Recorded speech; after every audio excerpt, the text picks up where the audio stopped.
दिन है 16 सितंबर 1927। स्थान जसीडीह मारवाड़ी आरोग्य भवन। समय दिन के 11 बजे। श्री सेठ जी आरोग्य भवन के अपने कमरे में पलंग पर लेटे हुए थे। भाई जी और घनश्याम जी नीचे बैठे थे। श्री सेठ जी की भाई जी के साथ ध्यान विषय की बात हुई। भाई जी को पहले जिस प्रकार भगवान श्री राम के दर्शन हुए थे वो बात कही तथा शिमलापाल में आँख खुले हुए भगवान विष्णु का ध्यान होने लग गया था, बीच में बंद हो गया तथा फिर होता है, वो बात कही। श्री सेठ जी ने कहा, भगवान का दर्शन होने के बाद तत्वगान उसी समय होना चाहिए। यदि कोई प्रतिबंध रह जाए तो उसी समय नहीं होता, फिर भी उसका भार भगवान पर आ जाता है। फिर 1 या 2 बार दर्शन देकर उसको तत्वज्ञान करा देते हैं। मुक्ति में कोई संशय रहता ही नहीं। फिर आपने श्री सेठ जी ने पूछा, तुम्हें जो विष्णु भगवान का ध्यान होता है उसके विषय में तुम्हारी क्या धारणा है? वो ध्यान है या साक्षात्कार मानते हो?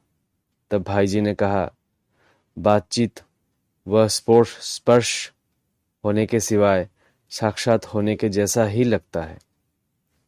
आप श्री सेठ जी बोले, तुम साक्षात समझते हो तो चरण स्पर्श करने की कोशिश नहीं करते?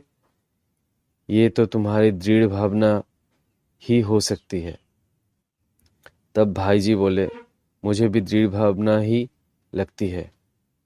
जब तक मैं ध्यान करता हूँ तब तक मूर्ति दिखती तथा चलते हुए भी दिखती है, बैठे हुए भी दिखती है तथा आसपास की वस्तुएं भी दिखती है। तब श्री सेठ जी बोले, इसे तो ध्यान की प्रगाढ़ स्थिति समझनी चाहिए। इसके बाद से श्री सेठ जी के विश्राम का समय होने से भाई जी घनश्याम जी दोनों चले आए। फिर भाई जी की ऐसी प्रबल इच्छा हुई कि भगवान का सगुण साक्षात्कार हो। उसके लिए श्री सेठ जी से प्रार्थना करनी चाहिए। थोड़ी देर बाद 2 बजे भाई जी तथा घनश्याम जी श्री सेठ जी के पास गए। जाते ही श्री सेठ जी बोले, आज तो ध्यान के लिए पहाड़ी पर चलने का विचार है। इतने में और भी लोग आ गए। सब लोग पहाड़ी पर गए। आगे आगे श्री सेठ जी थे। रास्ते में कई जगह देखी गई। लोगों ने कहा, जगह अच्छी लगती है, परंतु श्री सेठ जी को पसंद नहीं आई। फिर उन्होंने एक जगह चुनकर बताई। वो स्थान महेंद्र सरकार के कोठी के पूर्व दक्षिण भाग में सीताफल के वृक्ष के समीप है। जसीडीह में भी उस स्थान पर श्री ज्वाला प्रसाद जी के हाथ से लिखे हुए पन्ने के अनुसार निम्नलिखित लोगों की उपस्थिति थी। श्री जयदयाल जी गोयनका, हनुमान प्रसाद जी पोद्दर, घनश्याम दास जी नुवेवाला जालान, रामेश्वर लाल जी नुवेवाला जालान, द्वारका दास जी नुवेवाला, सुखदेव जी, प्रहलाद दास जी, शुभकरण जी चूड़ीवाला, रामलाल जी, डूंगरमल जी बागला, ज्वाला प्रसाद जी कनोडिया, केदारनाथ जी कनोडिया, शिवदयाल जी गोयनका, दौलत राम जी और वैद्यनाथ जी शेखरपुर वाला। सभी लोग एक तरफ बैठ गए। भाई जी श्री सेठ जी के सामने बैठे थे। उनके एक तरफ ज्वाला प्रसाद जी और दूसरी तरफ घनश्याम जी थे। श्री सेठ जी बोले, हनुमान आंख खोले हुए भगवान का ध्यान करता है। उसे उसी तरह करना और कहना चाहिए। भाई जी ने पूरी तरह स्वीकार किया। तब वैद्यनाथ जी शेखरपुर वाला बोले, आप श्री सेठ जी ही कहे। तब श्री सेठ जी बोले, मैं तो यही विचार करके आया था कि हनुमान के द्वारा ही लोगों को बात सुनानी है। इसीलिए तुम्हें हनुमान को ही उसी तरह से ध्यान करना चाहिए और लोगों को बताना चाहिए। मेरा भी पीछे कहने का विचार है। इतना कहते ही भाई जी बोले, आपकी आज्ञा से कहने को तैयार हूं। तब श्री सेठ जी बोले, गीता का यदा यदा तथा भगवान की स्तुति के श्लोक बोलकर भगवान का ध्यान करो। तब भाई जी ने पहले शांतकार, शंख चक्र, यदा यदा तथा परित्राणाय ये 4 श्लोक बोलकर शिमला पाल में उन्हें भगवान का जैसा ध्यान हुआ था वो बात बतलाई और फिर थोड़ी देर के लिए चुप हो गए। फिर अकस्मात बोले, मुझे जिस प्रकार भगवान के स्वरूप का दर्शन होता है वो बोलता हूँ, आप लोग भी उसी प्रकार ध्यान करें। भाई जी भगवान के स्वरूप का वर्णन करने लग गए। तब वैद्यनाथ जी शेखरपुर वाले ने पूछा, भगवान बैठे हैं या खड़े हैं? तब भाई जी बोले, कमल पर बैठे हैं। फिर थोड़ी देर तक स्वरूप का वर्णन करके चुप हो गए। फिर थोड़ी देर बाद भाई जी बोले, मैं चरण स्पर्श के लिए हाथ आगे बढ़ाता हूँ, लेकिन हाथ रुक गए, अभी वे हाथ बढ़े नहीं।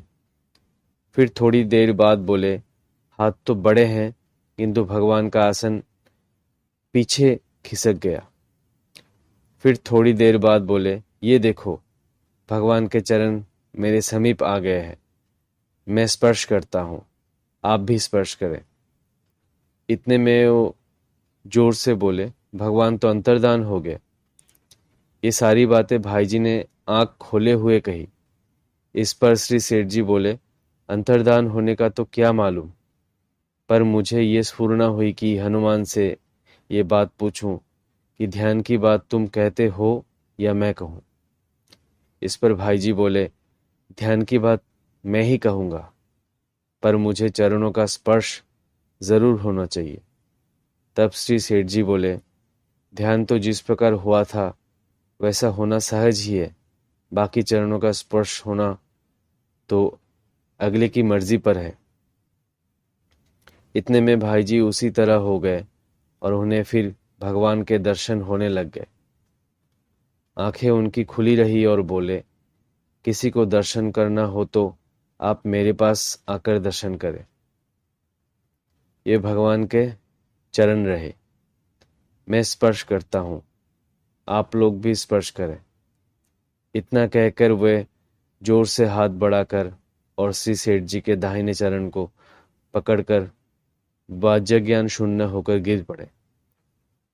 तब श्री सेठ जी बोले, घनश्याम इसे उठाओ, लेकिन घनश्याम जी से उठे नहीं। तब श्री सेठ जी बोले, ज्वाला प्रसाद जी आप हनुमान को उठाएं। तब ज्वाला प्रसाद जी ने सावधानी से उठाकर भाई जी को अपने गोद में सुला लिया। इस प्रकार भाई जी निष्पंद और निश्चल अवस्था में प्राय 1.5 घंटा पड़े रहे। इसी बीच श्री सेठ जी ने श्री विष्णु भगवान के ध्यान का वर्णन करना आरंभ किया। श्री सेठ जी द्वारा ध्यान के वर्णन काल में समय निम्नलिखित लोग आ गए थे, बद्री प्रसाद जी गोयनका, कुंजलाल जी सुल्तानिया और सीताराम जी पोद्दार। आरंभ में तमेव माता शंख चक्रम श्लोक का बहुत प्रेम से उच्चारण करके भगवान के स्वरूप का वर्णन करने लग गए। फिर वर्णन करने के बाद भगवान को हृदय में शेष शैया पर सुलाकर मैं सूक्ष्म शरीर धारण कर पूजा कर रहा हूँ, इस प्रकार कहा। प्रेम भक्ति प्रकाश पुस्तक में बताई गई विधि के अनुसार उन्होंने पूजा की। इसके बाद भगवान की बहुत मार्मिक शब्दों में स्तुति की। स्तुति समाप्त होने के थोड़ी देर बाद भाई जी ने आंखें खोलकर फिर उसी समय बंद कर ली। फिर थोड़ी देर बाद आंख खोलकर बोले, भगवान तो चले गए। तब श्री सेठ जी बोले, हम लोग भी चलें। इसके बाद सब लोग चलने लगे। आगे आगे श्री सेठ जी बहुत उन्मत्तता से चल रहे थे। शरीर डगमगा रहा था, पैर इधर उधर पड़ रहे थे। रामेश्वर जी तथा शुभकरण जी श्री सेठ जी के आसपास चल रहे थे। भाई जी पीछे पीछे आ रहे थे और घनश्याम जी तथा ज्वाला प्रसाद जी ने उन्हें पकड़ रखा था। उन्हें शरीर का बिल्कुल होश हवास नहीं था और पैर डगमगा रहे थे। भवन में आने के बाद श्री सेठ जी तो अपने कमरे में चले गए। भाई जी ज्वाला प्रसाद जी के कमरे के बाहर तख्त पर लेट गए। उनके पास घनश्याम जी थे। वे लेटे लेटे बेहोशी की हालत में बोलने लगे। उसका मुख्य अंश नीचे दिए जा रहा है। शेष शैया पर वे लेटे हैं। प्रसाद रखा है। आपको याद है ना, कितने पेड़े थे, कितने लड्डू थे। कमरे की बाहर की तरफ ओम लिखा हुआ था। उसे देखकर भाईजी बोले, देखो ओम के अंदर भगवान बैठे हैं। यहां से कहाँ जाएंगे, सुंदर बहुत है। ओम के अंदर बैठे हैं। देखिए तो सही कैसा सुंदर स्वरूप है। प्रकाश ही प्रकाश चारों तरफ हो रहा है। आपकी जगह भी वही है, मेरी जगह भी वही है। जाएंगे कहाँ वे। आकर हाथ पकड़कर यहाँ तक पहुंचा गए, फिर तो चले गए। गए जाएंगे कहाँ, सब जगह वही है। फिर घनश्याम जी ज्वाला प्रसाद जी को भाई जी के पास बैठाकर भोजन करने चले गए। घनश्याम जी से श्री सेठ जी ने पूछा, हनुमान का क्या हाल है, भोजन करेगा क्या। तब घनश्याम जी बोले, वो तो कह रहा था बहुत लड्डू पड़ा खाया है। तब आपने श्री सेठ जी ने घनश्याम जी से कहा, तुम उसे दूध भी पिला दो। उससे कहो कि लड्डू पेड़े पर दूध भी पी लो। घनश्याम जी एक गिलास दूध ले आए और भाई जी से बोले, दूध आप श्री सेठ जी ने भेजा है।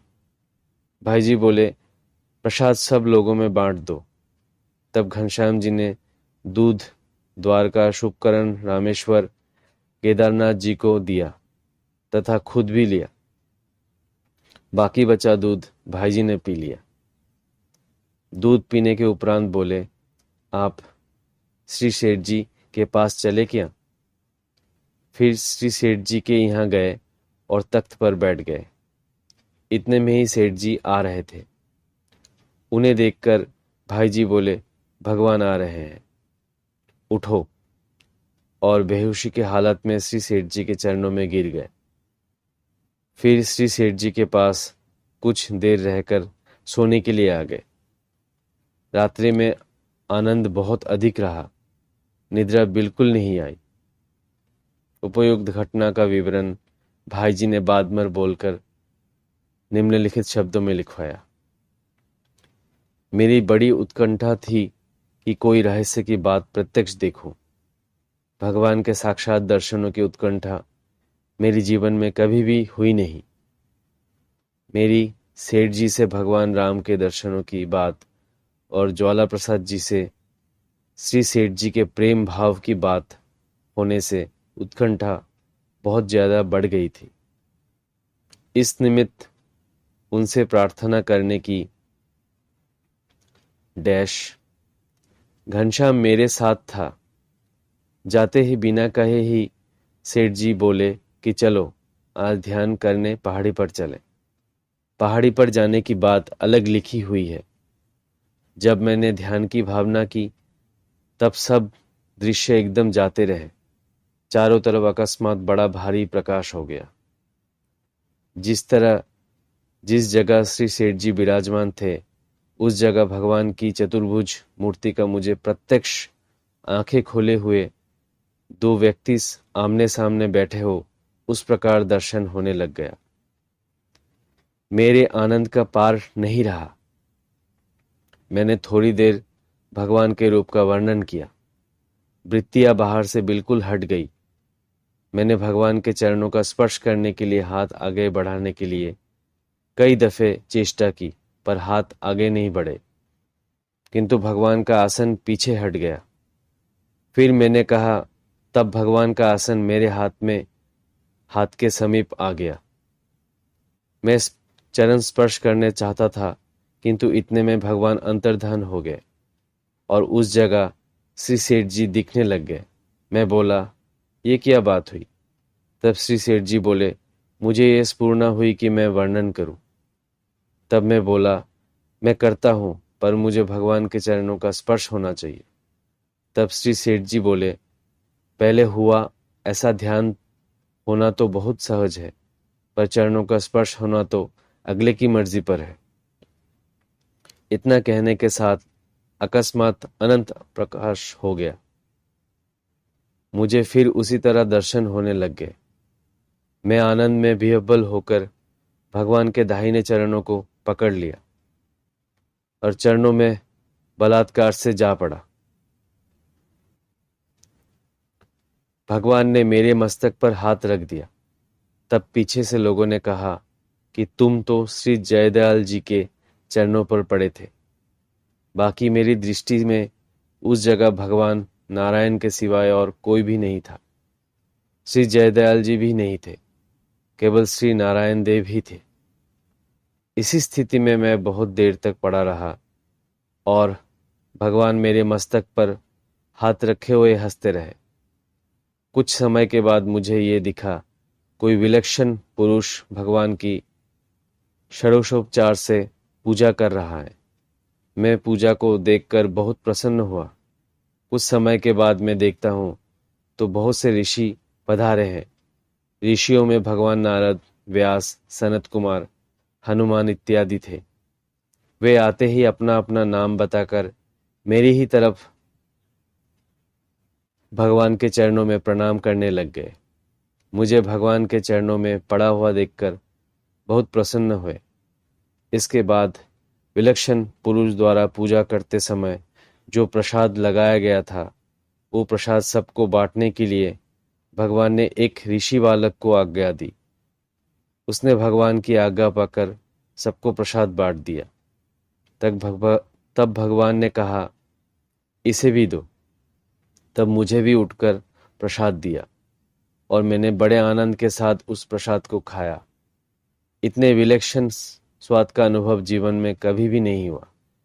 इसके थोड़ी देर बाद श्री भगवान के अंतर्धान होते ही मेरे चित्त में व्याकुलता सी होकर आंख खुल गई और मैंने कहा, भगवान तो चले गए। तब श्री सेठ जी ने कहा, हम लोग भी चलें? मैंने देखा मेरा सिर श्री ज्वाला प्रसाद जी की गोद में था। उन लोगों ने मुझे उठाया, पर मेरे अंदर आनंद की इतनी बाढ़ थी कि मेरे वाज्य ज्ञान फिर जाता रहा। मुझे प्रत्यक्ष दिखा कि भगवान मेरे साथ चल रहे हैं। मैं बड़े आनंद के साथ चलता रहा। मुझे लाकर भवन में बिठा दिया। वहाँ भी मुझे उन्हीं श्री भगवान के दर्शन होते रहे। फिर मुझे श्री जयदयाल जी के पास ले गए। वहाँ फिर श्री भगवान के दर्शन हुए तथा मैंने दंडवत की। उसके पश्चात मुझे बाहरी ज्ञान हो गया। समाप्त। धन्यवाद।